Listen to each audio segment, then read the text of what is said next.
Доброго дня, дорогі глядачі! Чи було у вас таке, що ви довіряли людині, покладали на неї великі надії, а потім опинилися з гірким відчуттям розчарування?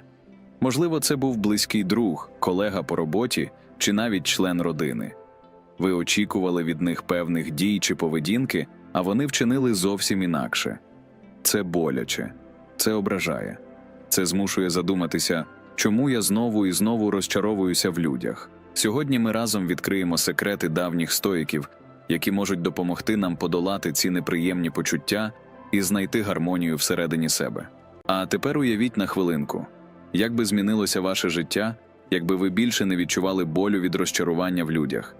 Якби кожна зустріч, кожна розмова, кожне рішення інших не викликало у вас негативних емоцій, а навпаки, наповнювало спокоєм та розумінням.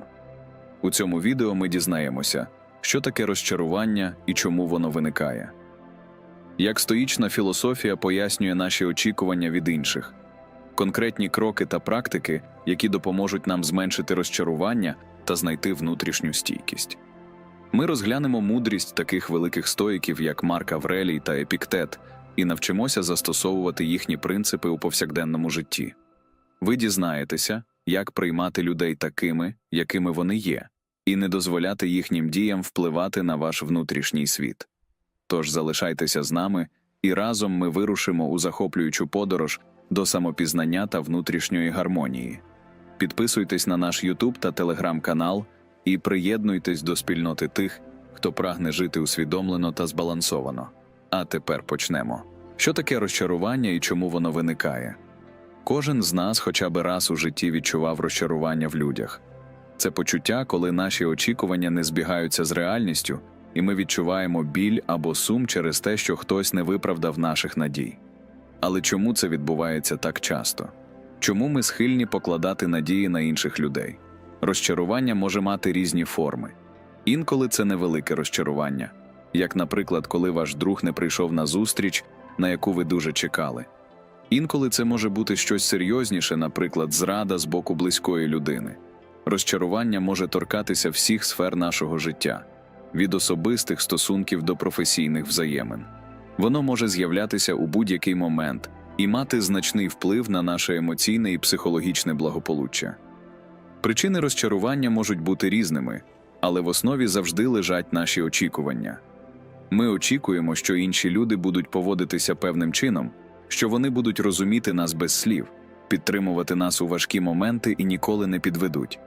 Але реальність часто виявляється іншою. Кожна людина має свої власні мотиви, потреби і обставини, які можуть не збігатися з нашими очікуваннями. Розчарування також пов'язане з нашими цінностями і переконаннями. Ми можемо бути розчаровані, коли інші люди не поділяють наших цінностей або не поводяться так, як ми вважаємо правильним. Наприклад, якщо ви цінуєте чесність, ви можете бути розчаровані, коли дізнаєтеся, що ваш друг збрехав вам. Якщо ви вірите у важливість підтримки і взаємодопомоги, ви можете відчути розчарування, коли колега відмовляється допомогти вам у важливому проєкті. Однак розчарування не завжди пов'язане з діями інших людей. Інколи ми можемо бути розчаровані самим собою, коли наші власні дії не відповідають нашим очікуванням. Ми можемо відчувати розчарування, коли не досягаємо своїх цілей, коли робимо помилки або коли не виправдовуємо своїх власних стандартів. Це розчарування може бути ще більш болісним, адже воно торкається нашого внутрішнього світу і наших власних переконань про себе. Розчарування може мати різні наслідки для нашого життя. Воно може викликати негативні емоції, такі як гнів, сум, злість або розчарування. Це може призвести до погіршення стосунків з іншими людьми, зниження мотивації і впевненості у собі. Розчарування може також мати фізичні наслідки, викликаючи стрес, втому і проблеми зі здоров'ям. Однак важливо пам'ятати, що розчарування є природною частиною життя. Воно може бути цінним досвідом, якщо ми навчимося приймати його і використовувати як можливість для саморозвитку. Розчарування може допомогти нам краще зрозуміти себе, наші очікування і цінності. Воно може навчити нас бути більш співчутливими і розуміючими до інших людей, адже ми всі маємо свої власні слабкості і недоліки. Щоб зменшити розчарування в людях, ми можемо навчитися управляти своїми очікуваннями і приймати реальність такою, якою вона є. Ми можемо навчитися бути більш гнучкими і відкритими до різних точок зору і досвідів. Ми можемо розвивати внутрішню стійкість і самовпевненість, щоб не залежати від дій інших людей. Ми можемо також навчитися прощати і приймати помилки, як свої власні, так і інших людей. Одним з методів зменшення розчарування є розвиток співчуття і розуміння. Коли ми намагаємося зрозуміти мотиви і обставини інших людей, ми можемо побачити, що їхні дії не завжди є зловмисними або спрямованими проти нас. Ми можемо побачити, що інші люди також мають свої власні труднощі і виклики, і це може допомогти нам бути більш терпимими і співчутливими. Ще одним корисним методом є розвиток внутрішньої стійкості. Це означає навчитися приймати реальність такою, якою вона є, і не дозволяти зовнішнім обставинам впливати на наше внутрішнє благополуччя. Це може включати розвиток навичок саморегуляції, таких як медитація, ведення щоденника або фізичні вправи. Це також може включати розвиток позитивного мислення і впевненості у своїх силах. Розчарування в людях може бути важким і болісним досвідом, але воно також може бути цінною можливістю для саморозвитку і внутрішнього зростання. Стоїчна філософія може допомогти нам краще зрозуміти і приймати розчарування, навчитися управляти своїми очікуваннями і розвивати внутрішню стійкість. Приймаючи реальність такою, якою вона є, і фокусуючись на тому, що ми можемо контролювати, ми можемо знайти внутрішній мир і гармонію. Розчарування більше не буде для нас проблемою, якщо ми навчимося приймати його як природну частину життя і використовувати його як можливість для зростання. Приклади з повсякденного життя. Розчарування в людях може проявлятися у різних аспектах нашого життя. Почнемо з ситуацій, які можуть траплятися на роботі. Уявіть, що ви працюєте над важливим проектом і потребуєте допомоги свого колеги. Ви розраховуєте на його підтримку, адже знаєте, що він компетентний і має необхідні навички. Але коли ви звертаєтеся до нього за допомогою, він відмовляється, не пояснивши причину. Ви відчуваєте себе покинутим і розчарованим. Ви думали, що можете покластися на свого колегу, але реальність виявилася іншою. Ця ситуація може викликати глибоке розчарування і сумніви у ваших стосунках з колегами. Ви починаєте ставити під сумнів, чи можете ви довіряти іншим людям на роботі, чи варто вам надалі співпрацювати з ними.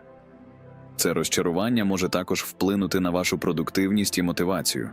Ви можете відчувати, що працювати в такому середовищі стає важко і неприємно.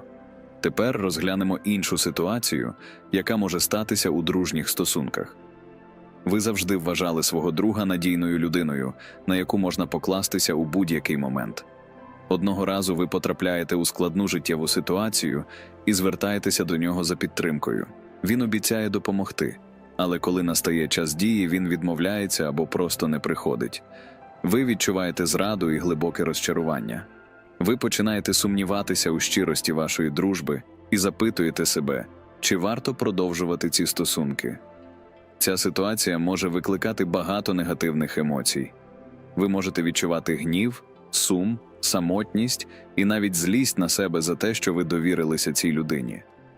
Розчарування у дружніх стосунках може мати довготривалі наслідки, впливаючи на ваше бачення дружби і взаємодії з іншими людьми. Сімейні стосунки також можуть бути джерелом розчарувань. Уявіть, що ви очікуєте, що ваші рідні зрозуміють вас без слів, підтримають ваші рішення і будуть завжди на вашій стороні. Але у складний момент, коли вам потрібна їхня підтримка, вони не розуміють вас або навіть критикують ваші дії. Це може викликати почуття самотності і непорозуміння. Ви відчуваєте, що вас не розуміють і не підтримують ті, кого ви вважали найближчими людьми. Ці приклади з повсякденного життя показують, як наші очікування можуть призводити до розчарувань. Ми очікуємо, що інші люди будуть діяти певним чином, але реальність часто виявляється іншою. Це розчарування може бути важким і болісним, адже воно торкається наших найглибших емоцій і стосунків. Стоїчна філософія вчить нас приймати реальність такою, якою вона є, і не покладати надмірних надій на інших людей. Коли ми очікуємо від інших певної поведінки, ми створюємо собі пастку, в яку легко потрапити. Ми забуваємо, що кожна людина має свої власні мотиви і обставини, які можуть не збігатися з нашими очікуваннями. Щоб уникнути розчарувань, ми можемо навчитися управляти своїми очікуваннями і бути більш гнучкими у взаємодії з іншими людьми. Ми можемо навчитися приймати їх такими, якими вони є, а не такими, якими ми хочемо їх бачити. Це не означає, що ми повинні знижувати свої стандарти або миритися з несправедливістю. Це означає, що ми повинні розуміти і приймати реальність, навіть якщо вона не відповідає нашим очікуванням. Розчарування в людях може бути важким досвідом, але воно також може бути цінною можливістю для саморозвитку і внутрішнього зростання. Коли ми вчимося приймати реальність і управляти своїми очікуваннями, ми стаємо більш стійкими і впевненими у собі. Ми розвиваємо внутрішню гармонію і здатність знаходити радість і задоволення в житті, незалежно від дій інших людей. Ці навички можуть допомогти нам не тільки у взаємодії з іншими людьми, але й в нашому власному житті.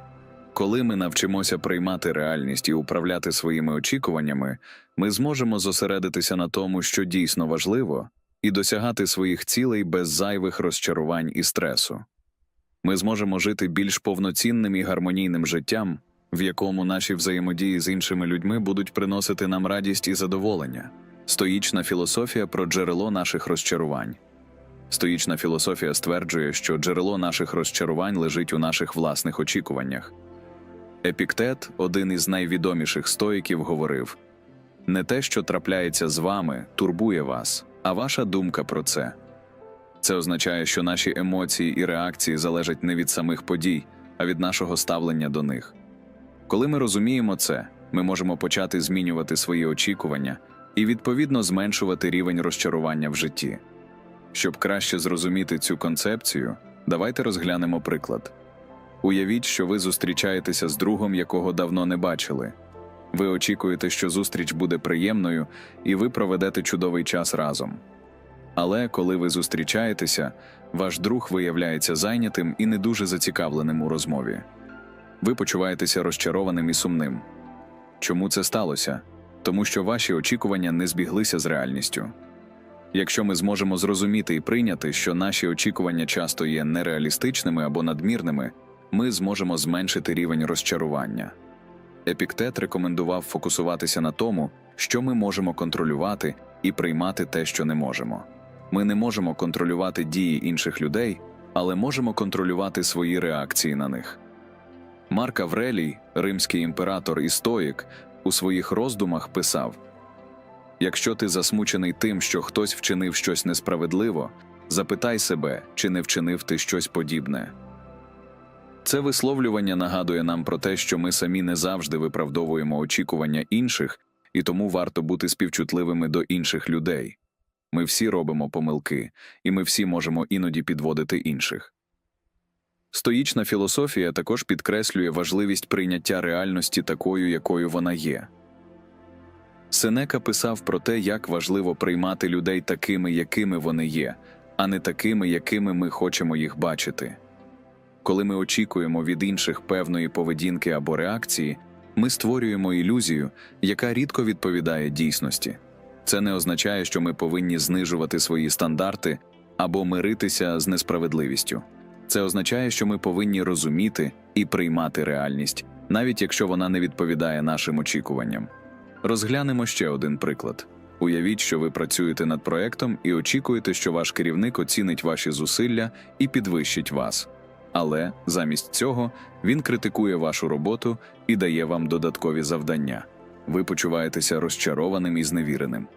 Стоїчна філософія вчить нас, що в таких ситуаціях ми повинні запитати себе: чи я контролюю рішення свого керівника? Відповідь, звісно, ні. Ми можемо контролювати лише свою роботу і своє ставлення до неї. Прийняття цього факту може допомогти нам зменшити розчарування і зосередитися на тому, що ми можемо змінити. Практика стоїцизму включає розвиток внутрішньої стійкості і самовладання. Це може включати медитацію, ведення щоденника, аналіз своїх очікувань і розвиток співчуття до інших людей. Стоїки рекомендують регулярно розмірковувати над своїми діями і думками, щоб краще розуміти себе і свої реакції. Це може допомогти нам бути більш усвідомленими і менше залежати від зовнішніх обставин. Розвиток співчуття до інших людей є ще одним важливим аспектом стоїцизму. Коли ми намагаємося зрозуміти мотиви і обставини інших людей, ми можемо побачити, що їхні дії не завжди є зловмисними або спрямованими проти нас. Ми можемо побачити, що інші люди також мають свої власні труднощі і виклики, і це може допомогти нам бути більш терпимими і співчутливими.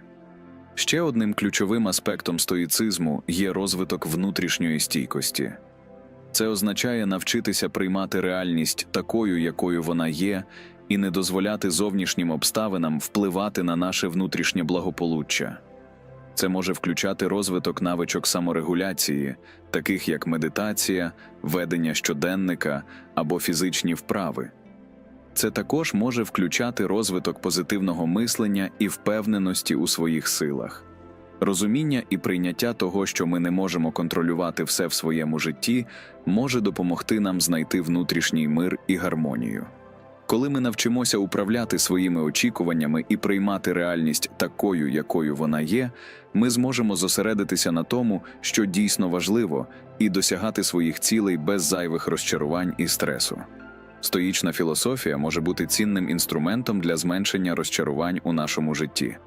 Вона вчить нас управляти своїми очікуваннями, приймати реальність і розвивати внутрішню стійкість. Ці навички можуть допомогти нам жити більш повноцінним і гармонійним життям, в якому наші взаємодії з іншими людьми будуть приносити нам радість і задоволення. Реалістичні очікування і прийняття реальності.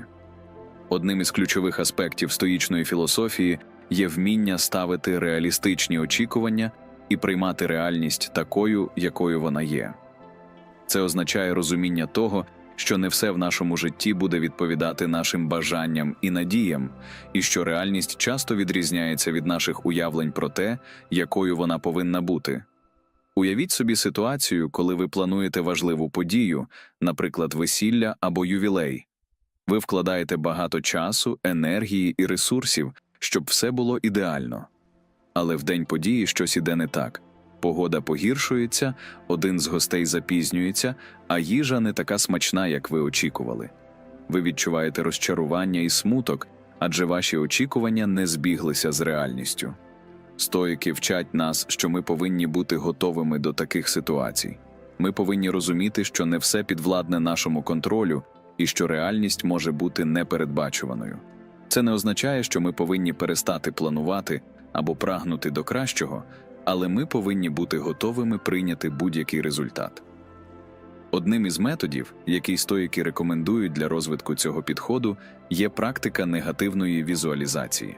Це означає, що ми уявляємо собі найгірші можливі сценарії, щоб підготуватися до них і навчитися приймати їх. Наприклад, перед важливою зустріччю ми можемо подумати про те, що може піти не так, і як ми будемо реагувати на це. Це допомагає нам бути менш вразливими до несподіванок і розчарувань. Прийняття реальності також означає вміння жити в моменті і цінувати те, що ми маємо зараз. Часто ми так сильно фокусуємося на майбутніх очікуваннях і бажаннях, що забуваємо насолоджуватися поточним моментом. Ми постійно прагнемо до чогось більшого і кращого, але забуваємо цінувати те, що вже є в нашому житті. Марк Аврелій писав: «Не живи у фантазіях про майбутнє, не шкодуй про минуле. Живи зараз і дій зараз». Це висловлювання нагадує нам про важливість життя в теперішньому моменті. Коли ми фокусуємося на тому, що ми можемо зробити зараз, ми стаємо більш ефективними і менш схильними до розчарувань. Щоб розвивати навичку прийняття реальності, ми можемо практикувати вдячність і усвідомленість. Щодня ми можемо записувати у своєму щоденнику речі, за які ми вдячні, і моменти, які приносять нам радість. Це допомагає нам фокусуватися на позитивних аспектах нашого життя і цінувати те, що ми маємо. Усвідомленість допомагає нам бути присутніми в моменті і звертати увагу на наші думки і почуття. Це може включати медитацію, дихальні вправи або просто спостереження за своїми думками без суджень. Коли ми навчимося бути більш усвідомленими, ми зможемо краще розуміти свої очікування і управляти ними. Стоїчна філософія вчить нас, що реалістичні очікування і прийняття реальності є ключовими для зменшення розчарувань і досягнення внутрішнього миру. Коли ми навчимося ставити реалістичні цілі і приймати будь-який результат, ми зможемо жити більш гармонійним і задоволеним життям. Це допоможе нам зосередитися на тому, що дійсно важливо, і насолоджуватися кожним моментом нашого життя. Реалістичні очікування також означають вміння приймати себе і свої обмеження. Ми всі маємо свої сильні і слабкі сторони, і визнання цього факту є важливим кроком до самоприйняття і внутрішньої гармонії. Коли ми навчимося приймати себе такими, якими ми є, ми зможемо бути більш співчутливими до себе і інших, і менше залежати від зовнішніх обставин. Розвиток реалістичних очікувань і прийняття реальності може допомогти нам зменшити розчарування у всіх аспектах нашого життя. Це дозволить нам жити більш усвідомленим і гармонійним життям, в якому ми зможемо насолоджуватися кожним моментом і досягати своїх цілей без зайвих стресів і розчарувань. Дії для зміни перспективи. Перехід від розчарування до внутрішнього спокою може бути непростим завданням, але стоїчна філософія пропонує ряд практичних кроків, які допоможуть змінити нашу перспективу і управляти своїми емоціями. Ось кілька дій, які можуть бути корисними в цьому процесі. Перше. Переосмислення ситуації. Один з основних методів, рекомендованих стоїками, це переосмислення ситуацій. Коли ми стикаємося з розчаруванням, важливо переглянути ситуацію з іншого кута. Запитайте себе, чи є інші способи поглянути на цю ситуацію? Або, що я можу навчитися з цього досвіду? Наприклад, якщо вас підвела людина, можливо, це нагадування про те, що не всі люди діють так, як ми очікуємо. І це може допомогти нам бути більш терпимими і менш вразливими до подібних ситуацій у майбутньому. Друге. Практика вдячності. Вдячність є потужним інструментом для зміни нашого ставлення до життя. Кожного дня запишіть кілька речей, за які ви вдячні. Це може бути щось просте, як хороша погода, підтримка близьких, або просто приємний момент, проведений з друзями. Вдячність допомагає нам зосередитися на позитивних аспектах життя і зменшує вплив негативних емоцій. Третє. Медитація і саморефлексія. Регулярна медитація і саморефлексія можуть допомогти нам краще розуміти свої емоції і реакції. Медитація допомагає нам бути більш усвідомленими і спокійними, а саморефлексія дозволяє аналізувати наші очікування і ставлення до ситуацій. Це допомагає нам зрозуміти, чому ми відчуваємо розчарування, і знайти способи змінити своє ставлення. Четверте. Контроль над своїми реакціями. Стоїчна філософія наголошує на важливості контролю над своїми реакціями. Ми не можемо контролювати те, що відбувається навколо нас, але можемо контролювати, як ми на це реагуємо. Коли ви стикаєтеся з розчаруванням, спробуйте зосередитися на тому, як ви можете реагувати спокійно і конструктивно. Це може включати розмову з кимось, хто може вас підтримати, або просто візьміть кілька хвилин, щоб розслабитися і заспокоїтися. П'яте. Розвиток співчуття. Розвиток співчуття до інших людей допомагає зменшити розчарування. Коли ми намагаємося зрозуміти мотиви і обставини інших людей, ми можемо побачити, що їхні дії не завжди є спрямованими проти нас. Це допомагає нам бути більш терпимими і співчутливими, що може зменшити рівень розчарування. Шосте. Фокус на внутрішніх цілях. Стоїчна філософія вчить нас зосереджуватися на наших внутрішніх цілях і цінностях, а не на зовнішніх обставинах. Замість того, щоб зосереджуватися на тому, що інші люди можуть або не можуть зробити для вас, зосередьтеся на тому, що ви можете зробити для себе. Це може включати розвиток нових навичок, досягнення особистих цілей або просто намагання бути кращою версією себе. Сьоме. Навчання прийняттю. Прийняття реальності такою, якою вона є важливим аспектом стоїцизму. Це означає навчитися приймати те, що ми не можемо змінити, і зосереджуватися на тому, що ми можемо контролювати. Це може включати визнання наших обмежень і прийняття того, що не всі ситуації будуть ідеальними. Коли ми приймаємо це, ми можемо зменшити рівень розчарування і зосередитися на тому, що дійсно важливо. 8. Постійне самовдосконалення. Стоїчна філософія також наголошує на важливості постійного самовдосконалення. Це включає в себе розвиток навичок, які допоможуть нам краще управляти своїми емоціями і ставленням до життя. Це може бути навчання новим технікам управління стресом, розвиток позитивного мислення або просто постійна практика вдячності і саморефлексії. Застосування цих практик у вашому житті може допомогти вам зменшити розчарування і знайти більший внутрішній спокій. Стоїчна філософія пропонує нам інструменти для того, щоб управляти своїми емоціями і зосереджуватися на тому, що дійсно важливо. Коли ми навчаємося застосовувати ці принципи на практиці, ми можемо досягти більшої гармонії і задоволення в нашому житті. Отже, втілення стоїчної мудрості у щоденне життя допоможе вам зменшити розчарування та знайти внутрішній спокій, незважаючи на труднощі та непередбачувані обставини. Через переосмислення ситуацій, практику вдячності, розвиток співчуття та контроль над своїми реакціями ви зможете змінити свою перспективу і вийти на новий рівень саморозуміння і гармонії. Пам'ятайте, що стоїчна філософія не є просто теоретичним вченням, а практичним інструментом для покращення якості вашого життя. Кожен з нас має можливість адаптувати ці принципи до своїх обставин і повсякденних викликів. Навчання приймати реальність, управляти своїми очікуваннями та зосереджуватися на тому, що дійсно важливо, відкриє перед вами нові горизонти щастя і задоволення. Якщо це відео було для вас корисним, не забувайте підписатися на наш канал і натиснути на дзвіночок, щоб не пропустити нові відео про саморозвиток і стоїцизм. Дякую за перегляд і до нових зустрічей.